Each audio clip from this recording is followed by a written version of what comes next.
آپ جانتے ہیں کہ علامہ اقبال کے خاندان میں کون کون قادیانی ہے؟ علامہ اقبال نے اپنے بڑے بیٹے کو جائیداد سے آگ کیوں کر دیا تھا؟ وہ واقعہ کیسے ہے کہ جب علامہ اقبال کے ووٹ مانگنے پر ایک لاہوری ان کے سامنے ننگا ہو گیا؟ علامہ اقبال کے بیٹے جاوید اقبال کو نواز شریف وزیر اعظم پاکستان کیوں نہ بنوا سکے؟ علامہ محمد اقبال کی ترکی میں قبر کیوں بنائی گئی ہے؟ علامہ اقبال کے کتنے پوتے پوتیاں اور نواسے نواسیاں ہیں اور کون کیا کرتا ہے؟ علامہ صاحب کے بارے میں کس نے کہا تھا کہ اقبال کو نہ ہی قوم سمجھ سکی اور نہ ہی انگریز؟ اگر قوم اقبال کو سمجھ جاتی تو آج غلام نہ ہوتی، اور اگر انگریز اقبال کو سمجھ لیتا تو اقبال بستر مرگ پر نہ مرتا بلکہ تختہ دار پر لٹکا دیا جاتا۔ تو دوستو، آج کی ویڈیو میں شاعر مشرق علامہ محمد اقبال کے خاندان اور آل اولاد کے حوالے سے 25 دلچسپ حقائق آپ تک شیئر کیے جائیں گے۔ نمبر 1، علامہ محمد اقبال کے دادا شیخ محمد رفیق کے 2 بیٹے پیدا ہوئے، شیخ نور محمد اور شیخ غلام قادر۔ علامہ اقبال کے والد بزرگوار کا اسم گرامی شیخ نور محمد تھا، جو میاں جی کے نام سے پکارے جاتے تھے، جبکہ والدہ امام بی بی تھی۔ نمبر 2، علامہ اقبال کے بڑے بھائی کا نام شیخ عطا محمد تھا۔ 2 بہنیں علامہ اقبال سے بڑی تھیں، جن کے نام طالع بی بی اور فاطمہ بی بی تھے، جبکہ 2 بہنیں علامہ اقبال سے چھوٹی تھیں اور ان کے نام کریم بی بی اور زینب بی بی تھے۔ نمبر 3، کتابوں میں تحریر ہے کہ علامہ اقبال کے والد شیخ نور محمد کا اپنے زمانے کے ابھرتے ہوئے عالم دین اور مناظر مرزا غلام احمد کے ہاں آنا جانا تھا۔ مرزا غلام احمد نے تو شروع میں ہندو پنڈتوں اور عیسائی مشنریوں سے کئی مناظرے جیتے اور یوں اس کی مسلمانوں میں خوب پذیرائی ہونے لگی، لیکن پھر اس بدبخت نے نئے مذہب کی بنیاد رکھی تو ایک ایک کر کے تمام علماء اس کے خلاف ہوتے گئے۔ شوم قسمت کہ اقبال کے بڑے بھائی شیخ عطا محمد نے اسی اثناء میں قادیانیت کو قبول کر لیا۔ شیخ عطا کی کوشش رہی کہ ان کا چھوٹا بھائی محمد اقبال اور خاندان کے دیگر لوگ بھی قادیانی ہو جائیں، لیکن وہ ناکام و نامراد رہا۔ نمبر 4، مئی 1893 میں 16 برس کی عمر میں علامہ اقبال نے میٹرک کا امتحان پاس کیا، فرسٹ ڈویژن آئی اور میڈل کے ساتھ وظیفہ بھی ملا۔ اسی روز علامہ اقبال کی پہلی شادی کریم بی بی سے کر دی گئی۔ علامہ اقبال کی دوسری شادی 1914 میں سردار بیگم سے ہوئی، جبکہ ان کی تیسری اہلیہ کا نام مختار بیگم تھا، جو لدھیانے والی بیگم صاحبہ کہلاتی تھی۔ نمبر 5، علامہ اقبال کی پہلی بیوی سے ایک بیٹا اور ایک ہی بیٹی پیدا ہوئے، جن کے نام آفتاب اقبال اور معراج بی بی تھے۔ علامہ اقبال اپنے بڑے بیٹے آفتاب اقبال سے نالاں تھے اور آفتاب نے بھی علامہ کی زندگی اجیرن کر رکھی تھی۔ یہی وجہ تھی کہ علامہ اقبال نے اپنی جائیداد اپنی دوسری بیوی سردار بیگم کے نام کروا دی تھی۔ سردار بیگم نے اپنی وفات سے قبل اپنی تمام پراپرٹی اپنے بیٹے جاوید اقبال کے نام کروا دی۔ نمبر 6، علامہ اقبال کا پہلا بیٹا آفتاب اقبال، جو اپنی نافرمانیوں کی وجہ سے علامہ اقبال کے دل سے اتر گیا تھا۔ ایسا بھی بتایا جاتا ہے کہ آفتاب اقبال نے نام بدل کر اقبال اور ان کی پہلی بیوی کے نام سے کتاب بھی تحریر کی، جس میں اس نے اپنے والد کی نجی زندگی کو ڈسکس کرتے ہوئے ان پر انتہائی غلیظ قسم کے الزام لگائے تھے۔ نمبر 7، علامہ اقبال کے اپنے بیٹے آفتاب کے ساتھ تعلقات خراب رہے۔ سید نذیر نازی اپنی کتاب اقبال کے حضور میں لکھتے ہیں کہ آفتاب اقبال سے ان کے والد نے کوئی تعلق نہ رکھا۔ سید حامد جلالی کی کتاب علامہ اقبال اور ان کی پہلی بیوی کے مطابق علامہ نے اپنے نافرمان بیٹے آفتاب کو وراثت سے محروم کر دیا تھا۔ نمبر 8، علامہ اقبال کے سب سے بڑے بیٹے آفتاب اقبال نے عالیہ رشید بیگم سے شادی کی اور ان کے 3 بیٹے پیدا ہوئے، جن کے نام آزاد اقبال، وقار اقبال اور نوید اقبال ہیں۔ نمبر 9، علامہ اقبال کی دوسری اہلیہ سردار بیگم کے بطن سے جاوید اقبال اور منیرہ بانو پیدا ہوئے۔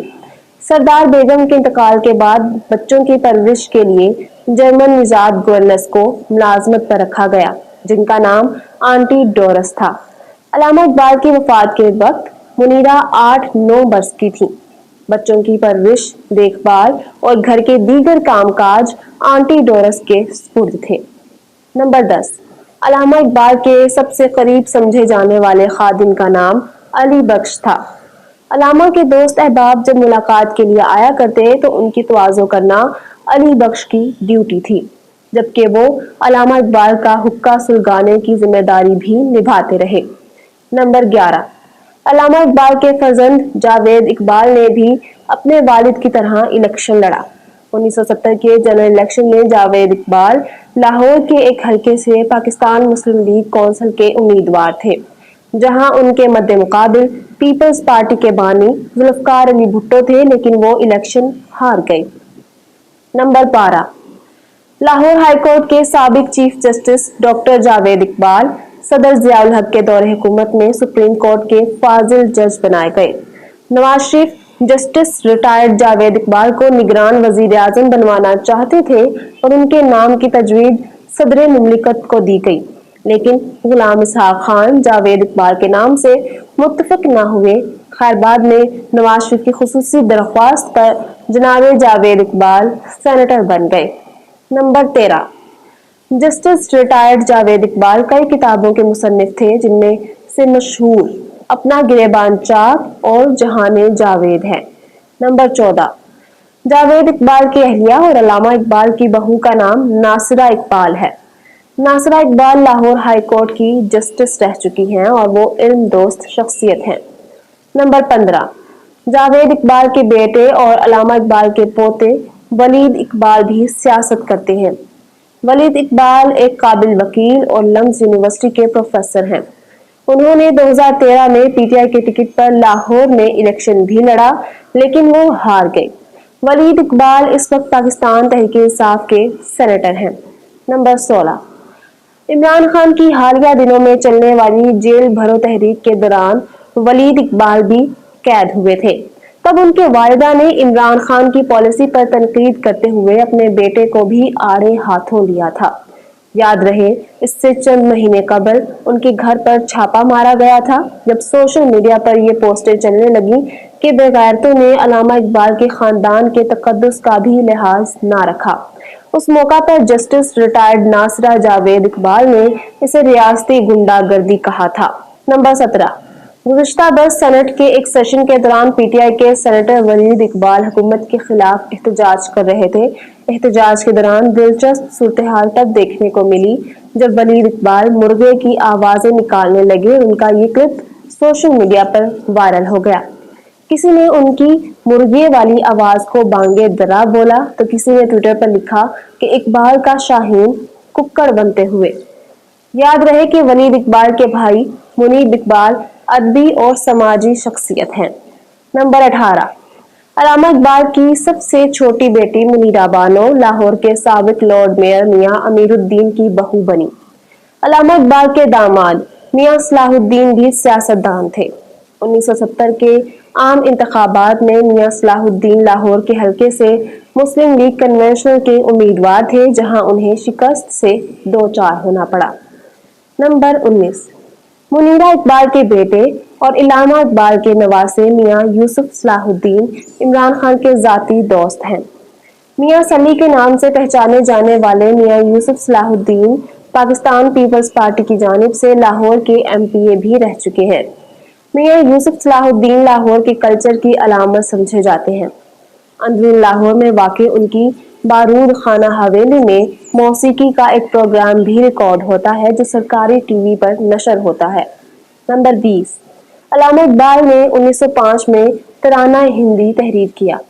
سارے جہاں سے اچھا ہندوستاں ہمارا، ہم بلبلیں ہیں اس کی یہ گلستاں ہمارا۔ ترانہ ہندی کو انڈیا میں قومی گیت کا درجہ حاصل ہے اور اسے آج بھی اسکولوں میں پڑھا جاتا ہے۔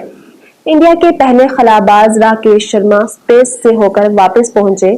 جب ان سے پرائم منسٹر اندرا گاندھی نے پوچھا انترکش سے بھارت کیسا دکھتا ہے تو راکیش شرما بولے سارے جہاں سے اچھا ہندوستان ہمارا۔ نمبر 21، جنوری 1919 میں علامہ اقبال میسور تشریف لے گئے۔ ٹیپو سلطان شہید کے مزار پر 2 گھنٹے مراقبہ کرنے کے بعد باہر نکلے۔ شدت گریا سے آنکھیں سرخ ہو رہی تھی۔ اور سوج گئی تھی۔ کسی نے آپ سے پوچھا کہ آپ نے ٹیپو سلطان کے مزار میں اتنی دیر مراقبہ فرمایا ہے، ہمیں بھی بتائیے کہ آپ کو وہاں سے کیا فیض حاصل ہوا اور کیا پیغام ملا۔ علامہ صاحب نے جواب دیا کہ وہاں میرا ایک لمحہ بھی بیکار نہیں گزرا، ایک پیغام ملا ہے۔ اگر جہاں میں مردوں کی طرح زندہ رہنا ممکن نہ ہو تو مردانہ وار جان قربان کر دینے میں ہی زندگی ہے۔ نمبر 22، 1926 میں ہونے والے پنجاب اسمبلی کے ریاستی انتخابات میں آل انڈیا مسلم لیگ کہیں نظر نہیں آتی تھی۔ یہ وہ زمانہ تھا کہ جب پورے پنجاب میں یونینسٹ پارٹی کا غلبہ تھا۔ لاہور شہر کے حلقے سے شاعر مشرق علامہ محمد اقبال اور یونینسٹ امیدوار ملک دین محمد ایک دوسرے کے مد مقابل تھے۔ علامہ اقبال سارے دن الیکشن کیمپین کر کے رات گئے تھکے ہارے پیدل واپس آ رہے تھے۔ حفیظ جلندری بھی ان کے ساتھ تھے۔ ایسے میں علامہ اقبال راہ چلتے لوگوں سے سلام لیتے۔ علامہ صاحب غلطی سے اپنے مخالف امیدوار کے ایک حمایتی کو سلام کر بیٹھے۔ اس بدلحاظ شخص نے سلام کا جواب دینے کی بجائے اپنی دھوتی کھولی اور ننگا ہو گیا۔ علامہ اقبال نظریں جھکائے وہاں سے چل پڑے۔ نمیدہ آنکھیں اور غمزدہ دل لیے علامہ محمد اقبال حفیظ جلندری سے کہنے لگے، اس قوم کے مصائب کے سبب میری راتوں کی نیندیں اڑ چکی ہیں۔ پتہ نہیں کیوں میری قوم اخلاق، مروت اور تمیز و تہذیب سے محروم ہے۔ حفیظ جلندری اپنے مخصوص انداز میں علامہ کو تسلی دیتے ہوئے بولے، اس میں مغموم ہونے والی کیا بات ہے؟ اس بندے کے پاس اخلاق ہوتا تو وہ آپ کو دکھاتا، بیچارے کے پاس تھا ہی یہی کچھ جو اس نے دھوتی کھول کے آپ کو روبرو کر دیا۔ حفیظ جلندری کی یہ بات سن کر علامہ اقبال ہنسنے لگے اور ان کی ساری پریشانی جاتی رہی۔ نمبر 23، علامہ محمد اقبال 1926 میں ہونے والے انتخابات میں پنجاب کی قانون ساز اسمبلی کے رکن بنے۔ انہوں نے اس الیکشن میں اپنے مد مقابل امیدوار کو 3177 ووٹوں کے فرق سے شکست دی تھی۔ علامہ اقبال نے لاہور کے اسی حلقے سے الیکشن لڑا تھا جہاں اب ان کا گھر ہے۔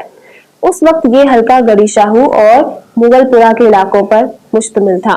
نمبر 24، علامہ اقبال مولانا رومی کو اپنا روحانی استاد مانتے تھے، انہیں پیر رومی کے نام سے یاد کرتے۔ یاد رہے کہ مولانا جلال الدین رومی کا مزار ترکی کے شہر کونیا میں ہے۔